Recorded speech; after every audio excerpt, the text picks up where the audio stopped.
for 58 counties. That will help local governments and the state to rebuild after these damaging storms. Remember, natural disasters aren't red or blue.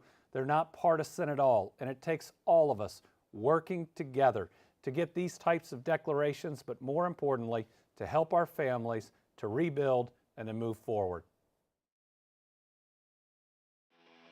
What we're doing here is making intra-generational change, change that will reverberate through the decades. At the end of the day, I think that's why all of us in government do these jobs. We want to look back and say we changed our community.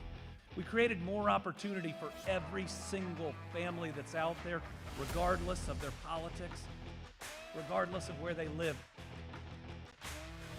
We have a chance to do special things, to push out all that noise and to say, how fast can we sprint forward together?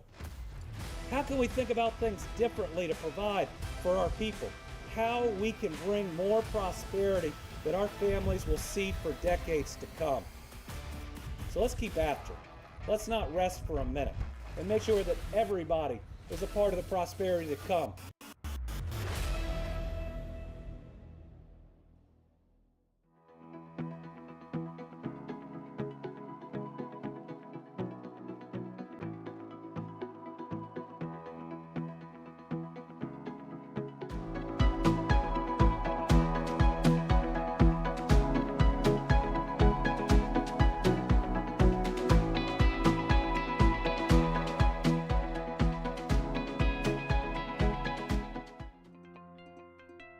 Our parks have something for everyone. Hiking, history, golf, fishing, boating, caving, watching wildlife, or relaxing by the marina or at the pool. Our state parks are treasures and are truly the finest in the country. And today, we celebrate 100 years of our parks offering unforgettable experiences to families near and far. So to everybody who's joined us today, happy 100th anniversary.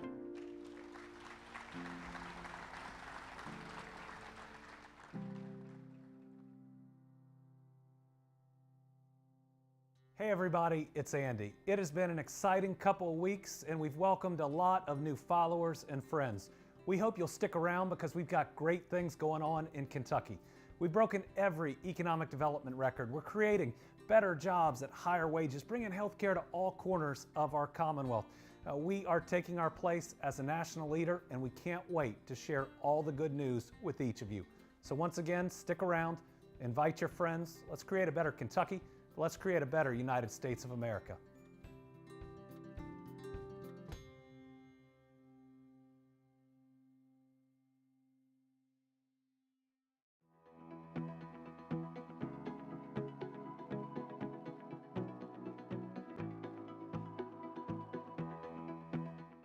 My name is Andy. Hi, it's nice to meet you. And I am so excited to come here today with such a special group because each and every one of you is really special. You know that? You are. Every single one.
Across the nation, the opioid epidemic continues to devastate communities and families, with fentanyl taking a deadly toll. We've lost too many parents, children, relatives, and friends.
Good afternoon, everyone. I'm Andy, and welcome to this week's Team Kentucky Update. We'll start today the way we always start, with our red-hot economy here in Kentucky and a number of new announcements or groundbreakings over the last couple of weeks. Since I've become governor, we've now set just about every economic development record in the books, with 1,000+ new location or expansion projects, totaling a record $32.5 billion of private sector investment, a record 55,000 new jobs that are coming all over the Commonwealth. We've welcomed the largest investments in our state's history, along with building up small businesses all over Kentucky. Last week, I was joined by leaders and company executives to break ground on a startup distiller's more than $5 million project in downtown Henderson, which will create 12 full-time jobs for Kentucky residents. Previously known as Henderson Distilling Company, it was announced during the event that they are going to go by the name Rhythm River Distillery. The company's leaders are rehabbing the former Henderson Municipal Power and Light campus in downtown Henderson, which looks right out onto the river. It's revitalizing two longstanding facilities in the community. The operation will include a full production distillery, along with tourism and retail space, and it's expected to open next year. This is an exciting next step for Rhythm River and the Henderson community. Also last week, Piramal Pharma Solutions celebrated a $79.8 million investment that is going to create 45 new, really good full-time jobs in Fayette County. They are expanding their top global contract development and manufacturing organization, which provides analytical, formulation development, and manufacturing services. They specialize in clinical trial to commercial scale manufacturing of sterile, liquid, and freeze-dried injectables. The company's leaders plan to expand their current operation in what was formerly known as the University of Kentucky Coldstream Laboratories, which will allow for utility and equipment upgrades. The decision by Piramal's leadership to expand and reinvest here is a testament to their trust and belief in what our state has to offer. Are we having technical difficulties? All right, we're good. Also, Verse Group Logistics announced plans earlier this month to expand operations in Boone County. The $6.6 million investment will create 17 new full-time Kentucky jobs, pushing the company's total Kentucky employment to more than 370. They are an industry-leading full-scale logistics provider in warehousing, fulfillment, packaging, and transportation. The upgrades they're making include enhancements to improve safety, sustainability, and workability for employees. Our unique location and access to resources puts Kentucky in a great position to be a dominant player in the distribution and logistics industries. This is a welcome investment for the Boone County community. We look forward to more success in Northern Kentucky. I also want to highlight some exciting momentum within the state's food and beverage industry.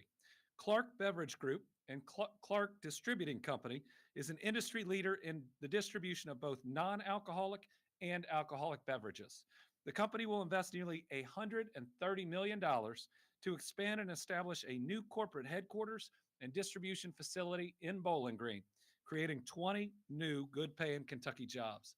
I want to thank the leaders at the Clark Group for this significant investment in Warren County and for building on our national strength as a leader in distribution and logistics. We also announced that Infinity Design and Construction Group, a provider of 3D scanning, design, and construction services, is expanding its presence in Kentucky with the addition of a second facility, this one in eastern Kentucky in Floyd County. The $1.75 million investment will create 36 high-wage jobs, adding to the 27 people employed at the current LaGrange fabrication shop. Infinity is a great example of a company fully committed to serving its community and the Commonwealth. Kentucky is experiencing a period of economic development growth because of companies like Infinity and the fact they continue to believe in our workforce and in our resources. I want to thank the company's leadership and am excited to see their expansion into Floyd County. And finally, I want to highlight a company I joined Tuesday for a big milestone, a significant innovation that's coming from Scotland to Kentucky. that offers us a way to reduce waste while creating green gas that can power so many of our companies that are seeking more renewables. Grisson Renewable Energy broke ground on the company's first U.S. operation, a clean energy manufacturing facility in Marion County that will convert spent mash from distilleries into sustainable, renewable natural gas and fertilizer. This is a $62.7 million investment. It's going to create 20 full-time jobs. The new facility will efficiently process feedstock for the Commonwealth's bourbon producers while simultaneously providing renewable natural gas to the surrounding area. Construction scheduled to begin this year and be completed in the fall of 2025.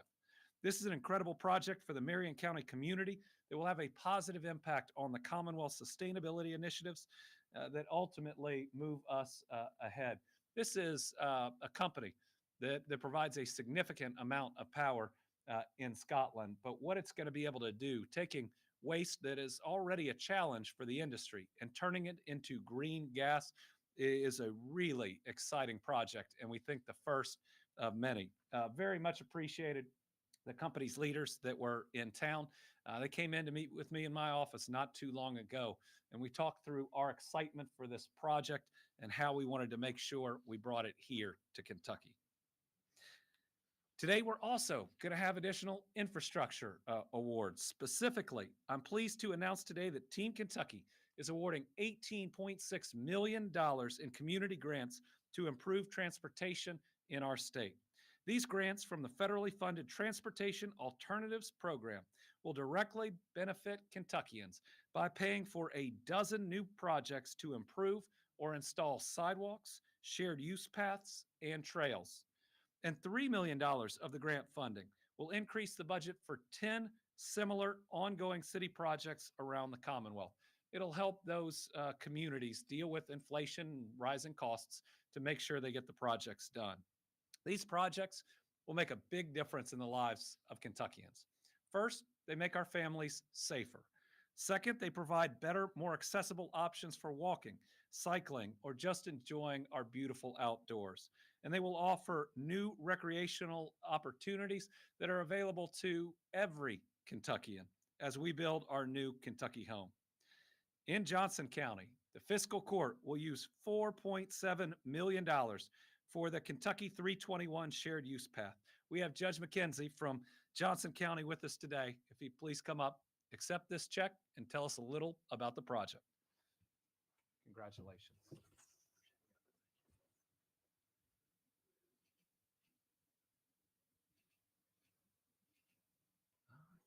Want to mention the project? Sure. Thank you. Thank you, Governor Beshear, for supporting, for you and the Transportation Cabinet, supporting and showing what can happen in our community. So thank you for that so much. We are really excited about this project. On behalf of the Johnson County Fiscal Court, the City of Paintsville, and our residents, I'm deeply grateful to receive this TAP funding commitment for the Kentucky 321 Shared Use Path project. You know, our goal every day is to strive to improve the quality of life of our residents in Johnson County. And this project represents a tremendous step forward for us in our community's infrastructure, connectivity, and safety. The corridor of Route 321 is one of our most congested and traveled in the community. So with this funding, we will be able to create a dedicated, safe path for pedestrians and cyclists, as the governor mentioned, but we'll also be able to provide this as an opportunity for those with mobility challenges as well, to be able to navigate throughout our community. Residents will have a secure, well-lit route that connects them to key places of commerce and medical services in our community. This shared use path is more than just a convenience. It's a vitally important improvement to our safety and quality of life for our residents, for our children walking to and from school, for our families enjoying outdoors, and for those who commute to work on foot or by bike. This project will have a lasting impact for them as well. I want to acknowledge the cooperation and collaborative efforts that made this project possible. We really thrive and strive in our community on cooperation and collaboration because we know that's how we make projects like this happen. I want to thank the Kentucky Transportation Cabinet, Secretary Gray, Commissioner Lewis, District 12 in Pikeville, QK4 Consultants for their careful planning and foresight, recognizing the congestion and safety issues along this corridor, and identifying this path as a part of the solution.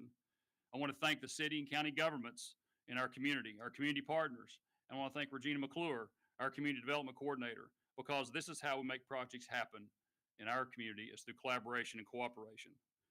And Governor, I also want to say this as well, is while the $4.7 million of TAP funding is vital, this project is almost a $6 million project. So how does a community like ours come up with that additional funding?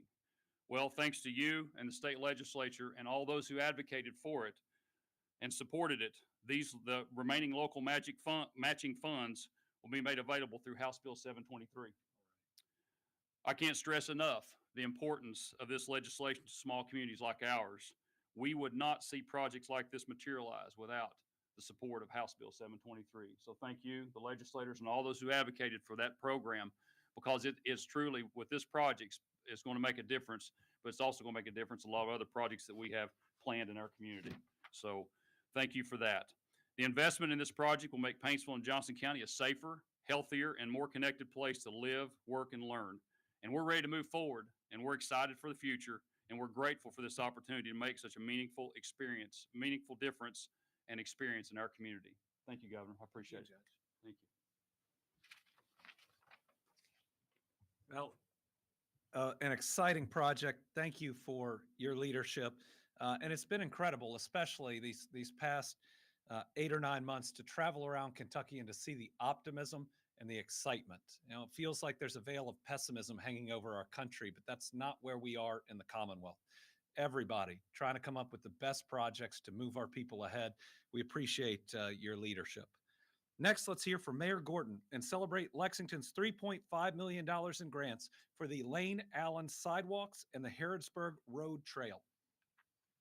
Thank you, Governor Beshear, for providing funds we need for 2 projects that are very important to our residents here in Lexington.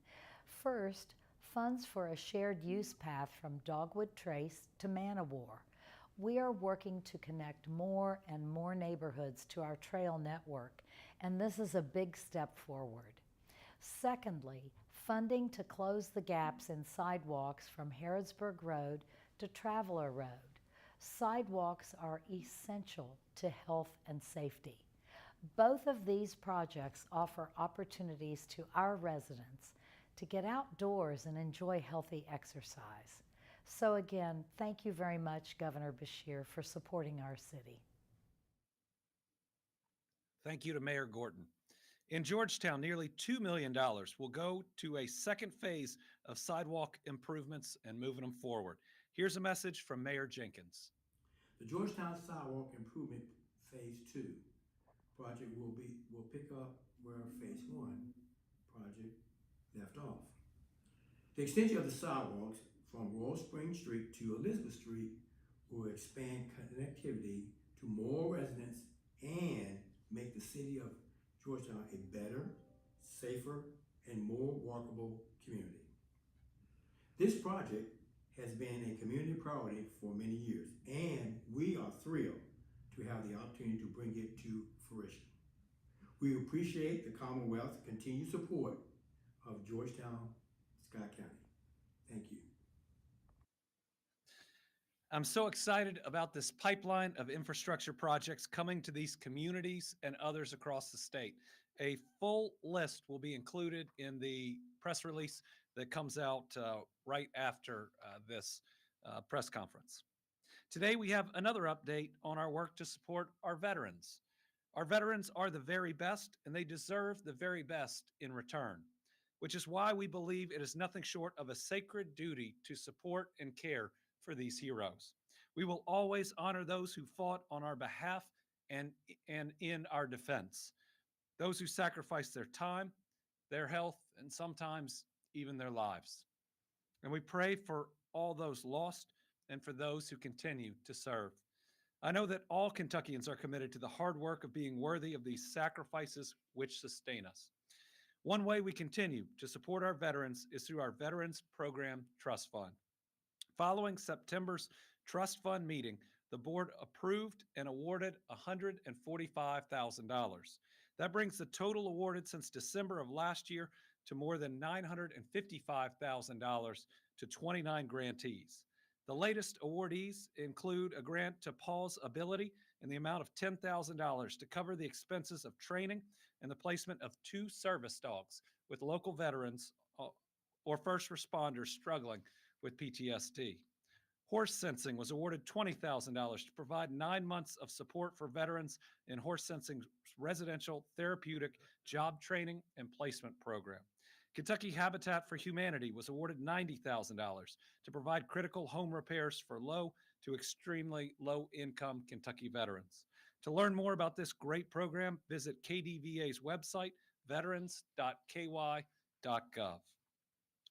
Moving on, we have some news from the federal USDA that will help drought affected counties in Kentucky. Now, while we've had a lot of rain lately, some counties did and do have drought conditions. Last week, the federal USDA declared 10 counties in Kentucky as primary natural disaster areas due to drought. These primary counties are Anderson, Franklin, Martin, Owen, Washington, Boyle, Henry, Mercer, Shelby, and Woodford. An additional 19 counties have been designated as contiguous disaster counties. Those are counties that neighbor the primary counties which are on the screen. This disaster designation makes farmers in primary counties and those contiguous counties eligible to be considered for Farm Service Agency emergency loan assistance. A full list of counties, again, is on the screen and will be included in today's press release. Farmers in eligible counties have 8 months from the date of a disaster declaration to apply for emergency loans. So if you're a farmer in one of these counties, you have until June 1st, 2025 to apply for FSA loan assistance. Our local Kentucky Farm Service Agency offices can help any farmers who might have questions about this assistance. If you need contact information for your local office, we'll have a link on today's press release directing you to that information. And finally, today, we're going to highlight some members of Team Kentucky who do heroic work for our people every day. The Kentucky State Parks Ranger Division helps maintain a safe and secure environment at our state parks across the Commonwealth. Recently, Kentucky State Parks Ranger Ricky Baker demonstrated incredible bravery and quick thinking when he responded to a single vehicle injury accident in September. After finishing his shift at Cumberland Falls State Resort Park, Ranger Baker found a vehicle on fire with the driver still trapped inside. Thanks to the swift and selfless actions of Ranger Baker and Darren Burton, who was also passing by, the driver was rescued from the burning vehicle. The heroic efforts of Ranger Baker and Mr. Burton saved the woman's life. Their actions exemplify the true spirit of Team Kentucky, where we help our fellow Kentuckians in their time of need. Their willingness to put themselves at risk to save a stranger reflects the strong sense of community and compassion that defines the people of Kentucky. That's why today's Team Kentucky All-Stars are our Kentucky State Park Rangers, who always answer the call. And finally, finishing up, our thoughts, our prayers, and our grief are directed a lot of places recently. Certainly to those still recovering from Hurricane Helene, to those who were just hit and displaced by yesterday's hurricane, which hit Florida and took at least 4 lives, to the 3 air evac members that we lost here in Kentucky in Grant County. We're certainly thinking about them, praying for their families, and we'll stand with them. We will lower our flags to half staff on the day of their internment, which we do for all first responders, all law enforcement that we lose in the line of duty. So again, if you know any of these families, make sure you wrap your arms around them. They're going to need you in the days and the weeks, the months and the years to come. And thank you to everybody who does this dangerous work. I ran into some air evac folks just, I think, the day after, and knowing how heavy it is on them, we're thinking about all of them and praying for their safety day to day. With that, we'll open it up. We've got 2 journalists here and 1 on the line. We'll start with Tom Latek. Thank you, Governor. Good afternoon to you. With the hurricanes, do we have any Kentucky National Guard members that are deployed deployed to this? How many, and do you know where they are? Currently, we have 4 guardsmen in Florida providing liaison support. And then I will get an update on what we still have for Hurricane Helene.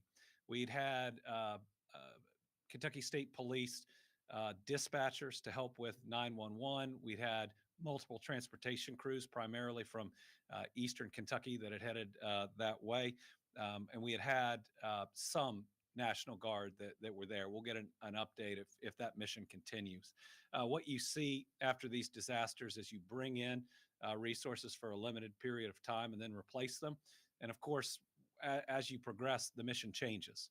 One from search and rescue, which are the first couple days, which require a certain type of skilled training, and then it's to meeting people's basic needs of housing and food, and then going through that entire FEMA process, which we know we've got multiple states going through right now. We also have a swift water team in Clearwater, Florida. That's an emergency management assistance compact. They are from the Jefferson County Fire Department. All right, Carolina. Governor, the cultivator and processor business licenses for medical cannabis, is that lottery being held so much later in the month because that influx of applications came in towards the end? And then also, have you guys been hearing potentially about out-of-state companies coming in and already offering to purchase licenses or these businesses or stuff? Is there that big of a demand? Well, the demand is enormous. I haven't heard of out-of-state companies coming in and trying to buy a license because we've only issued one. But the demand of those that want to be a part of the initial phase of medical marijuana was huge. I mean, so many more applications than we had seen in other places, and certainly more than anticipated. But we've surged our resources to get them reviewed and turned around. This lottery is still actually earlier than it was going to be at the start of last year, because if you remember, the original bill didn't allow us to award the first license until January 1, 2025. We feel pretty good about the timing for the cultivators and for the processors. We're hoping that we can give you a firm date on the dispensaries, which are the vast majority of the applications. The other complicating factor was so many of the applications came in the final day, if not hours, because we were reviewing them in real time. But if you only get them right at the end, we still have to get through them. And our overall goal is to do this right and to do it safely. And if that takes us just a little bit more time, we want to make sure that again, we do it correctly, we do it safely, and when it goes into effect, which we'll see at the beginning of next year, that people can feel secure in their communities, and those that are qualified can feel secure in the medicine that they are purchasing. All right, and on the line we have Karen Czar. Good afternoon, and thank you, Governor. First of all, congratulations on making the Time 100 list. And secondly, my question is, this week, Secretary Adams was discussing his concerns about AI, especially when it comes to elections and elections officials.